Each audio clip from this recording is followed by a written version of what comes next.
How can we deal with rejection? Rejection. Yeah. I got rejected. Well, the thing is this. We have it that rejection is bad. And really, it's not our body that hurts when we get rejected. It's not our heart that gets hurt when we're rejected. It's just our ego. And the ego is definitely reprogrammable. So I remember one time there was this whole thing about having it that rejection's fine. Rejection's fine. Somebody rejects you, it's not your problem, is it? It's their problem. They're missing out on you. They're missing out on the chance to know you who are unique, you who are as good as anybody else, you who are wonderful because you're alive, you who you love in a unique way. It's their loss. They don't want it, that's their choice. They're allowed to choose. You can't make them choose you. They're allowed to choose not to choose you. But it doesn't mean anything about you that they don't choose you. It means something about them. This is the important point. It doesn't mean that you are not good enough because somebody doesn't choose you. They could not choose you because you remind them of your mum. Or they could not choose you because they remind you of your dad. Or they could not be choosing you for all kinds of subtle reasons that they may not even be present to. None of which actually relate to how you get yourself. And you have to also trust it. It's like when you get rejected by somebody, it's like, okay, maybe there's a distinction here between what I fancy and what would actually work for me. And this person is saying, no. I mean, I had an experience in my youth where I was after somebody and I got rejected by them. They didn't want me. And up to that point, I pretty much got whatever I wanted. And I was incredibly stubborn about it.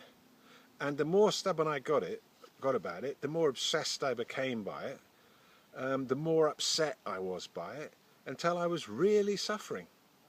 And I could have just gone, you know what, they don't want, that's fine. I could have just left it at that, but I didn't. And it was a cause of an amazing amount of pain because I became obsessed about it. So if you do get rejected, walk on, because that's obviously not the right one, and there is one there for you. But the thing is also this: at some point, when you kind of recover from the rejection, you have to take the view, okay, I am 100% responsible for my experience in this life. So somewhere within me, I generated that rejection. Somewhere in me, that response from life matched who I'm being that I am in some department of myself. And that needs to be looked at.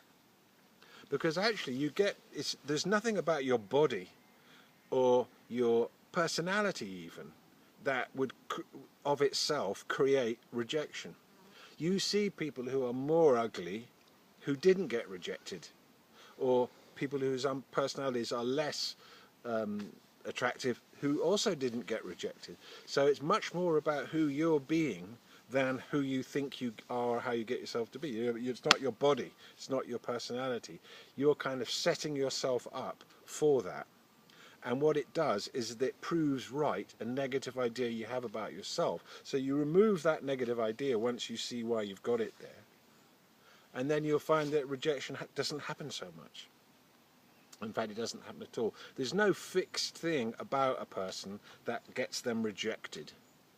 It's not like a fixed... In fact, there isn't anything fixed in us, which is really, really good news. Bless you. There's nothing fixed in us. So if you get rejected once, twice, whatever, it may seem like, oh, I'm never good enough, nobody's ever going to choose me or whatever. But you're generating that. If you don't take that view, which you can choose not to take that view, then the other option is that you're a victim of other people, which leaves you powerless and sitting in a place of like, I'm not good enough, and it proves that right, and then you think they're not good enough more, and then it turns up again, proving it even further right. But actually it's not true.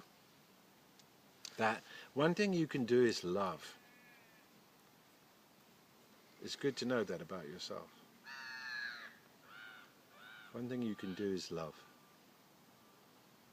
You know, whatever happened in your past, or however your personality has turned out at the moment, you can love. And you can love in the way that only you can love. And that actually is something pretty amazing and mustn't be forgotten, that you are lovable. Someone could love you. You have to kind of go right back to the basics and get that you're lovable, that you're loving, that you're a lover, and that you love love. And that isn't damaged. You know, the personality, the psychological self has got all kinds of wounds in it and dysfunctions and complexes. But where love comes from, that isn't damaged. You can love.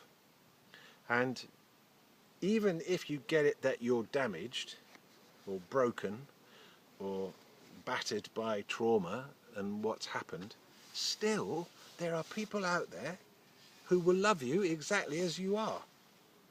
Isn't that amazing? That you don't have to present a perfect self in order to be loved. In fact, don't even try to present a perfect self. Just recognize that you're lovable. Not for any particular reason. You're just lovable. That's just how it is. Someone could love you. And then you don't have to kind of act.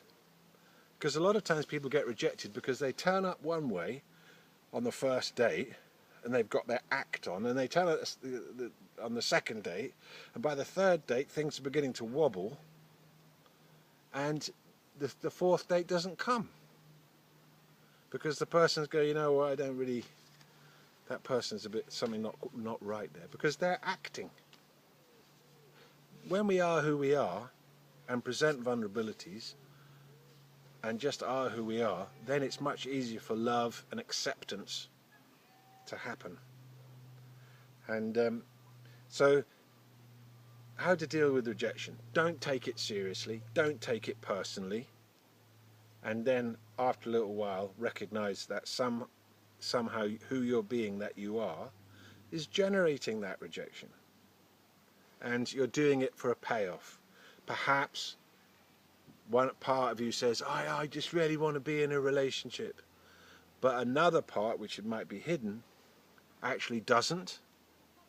So it creates a situation and a set of behaviors coming out of you that will definitely get you rejected, so that you don't have to face what the fear might be of intimacy, or the fear of being known, or the fear of having your selfishness exposed, or the fear of just connecting with another human being.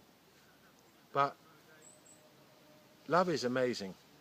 Love is truly amazing. It's the one thing that no one can really speak about, because it can't be grasped or looked at. But what we do know about love is that it'll come out of nowhere whenever it wants to.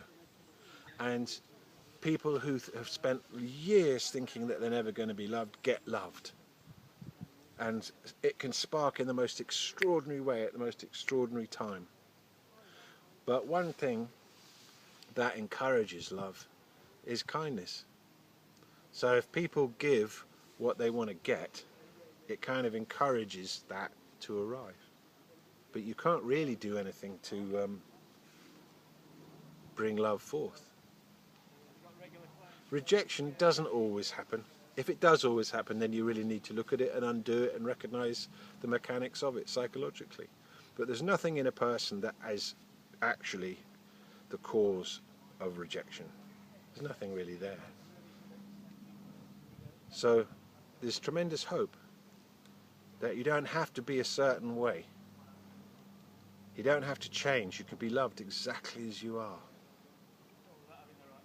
People just want to be accepted. Accept ourselves as we are. Accept the fact that sometimes we're like this. Accept the fact that sometimes we're like that. Accept other people. Yeah. Accept that they're like this. Accept that they're like that. That's all that anybody wants, really, is just to be accepted as they are. And as soon as you do that, then immediately you accept things as they actually are, a situation, a person, you'll find connectedness. But if you're meeting someone and you're kind of judging them mentally and anxious about whether they're judging you or not, and not really accepting them as they are, then it kind of picks up. They pick up on that, and it can cause, that intimacy not to happen. Afternoon.